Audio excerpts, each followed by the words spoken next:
Hi there, Timothy Linsdau, video producer, Christian. I can't let the day go by, Halloween, without talking about it, about its history and where it came from. Let's take a look.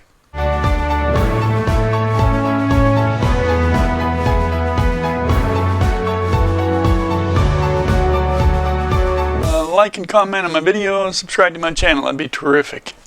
Well, anyway, Halloween's origins date back to the ancient Celt festival of Samhain, or that's how it looks, but it's pronounced Samhain.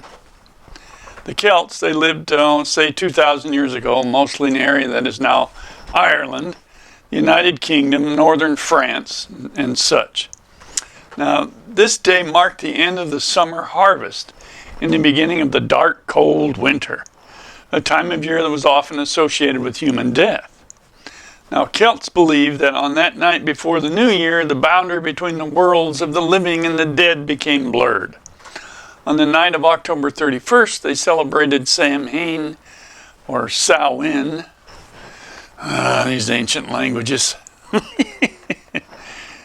Anyway, when it was believed the ghosts of the dead returned to earth, so they would celebrate that time. In addition to causing trouble and damaging crops, these ghosts, Celts thought that the presence of otherworldly spirits might be made easier for the Druids, or Celtic priests, to make predictions about the future.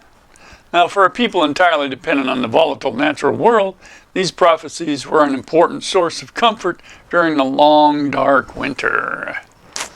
Now, to commemorate the event, Druids built huge sacred bonfires where the people gathered to burn crops and animals as sacrifices to the Celtic deities.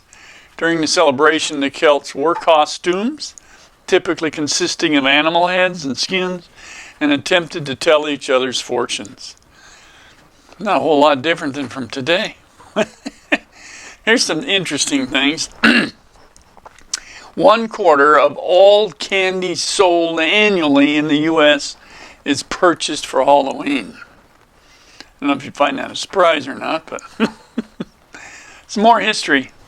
About 43 AD, the Roman Empire conquered the majority of the Celtic territory. In the course of the 400 years they ruled the Celtic lands, 2 festivals of Roman origin were combined with their traditional Celtic celebration of Samhain.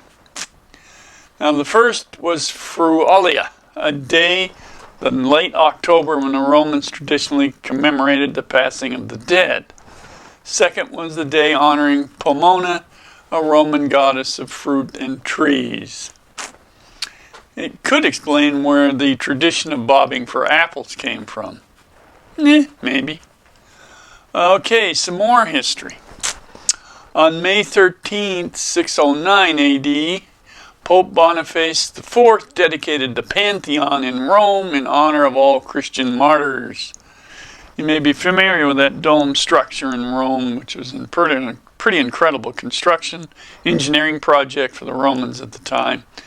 It was a pagan temple of sorts, and it was converted to actually a Christian church.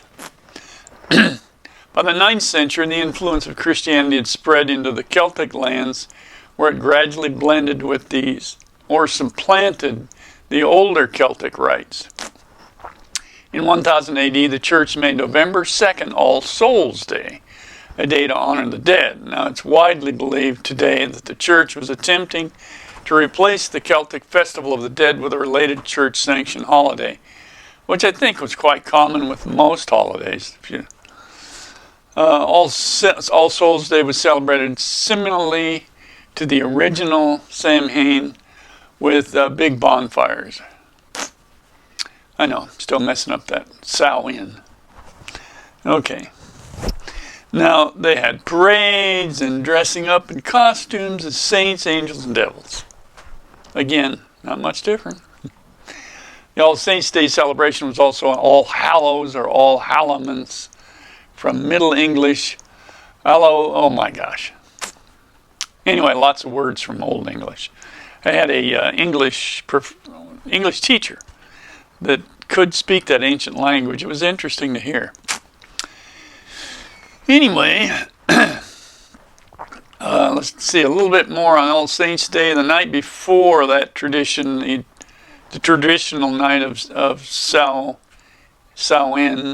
in the Celtic region began to be called All Hallows Eve and eventually Halloween. So there you go. It comes to America. Well, it was limited because the earlier colonists were quite religious and they resisted that type of thing. It was, of course, limited, but more common actually originally in Maryland and the southern colonies. Now, as the beliefs and customs of different European ethnic groups and the American Indians meshed, a distinctly American version of Halloween began to emerge. Now, that's interesting. This meshing of European immigrants and Native Americans, that's interesting. The first celebrations included play parties, which were public events held to celebrate the harvest. Now, neighbors would share stories of the dead, tell each other's fortunes, dance and sing. Now, that's kind of interesting. Harvest festivals, it's nothing new.